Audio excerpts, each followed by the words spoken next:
இன்றைக்கி மசாலா அரைச்சி விட்ட மீன் வறுவல் தான் செய்ய போகிறோம். அதுக்கு வாழை மீன் எடுத்துருக்கேன். நல்லா வாஷ் பண்ணி எடுத்தாச்சு. ஒரு 10 வரமிளகாவை வெந்நீரில் ஊற போட்டு சேர்த்துக்குங்க.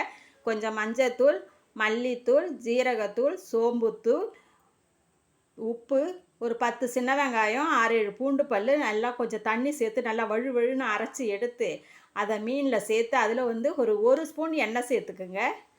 எண்ணெய் சேர்க்கும்போது மசாலா உதிராமல் இருக்கும். அதுக்கு தான் இது ஒரு 10 நிமிஷம் பெரட்டி விட்டு அதை அப்படியே ஊற விட்டுருங்க. ஒரு தோசைக்கல்லில் எண்ணெயை ஹீட் பண்ணி 2 கொத்து கருவேப்பிலையை சேர்த்துக்குங்க.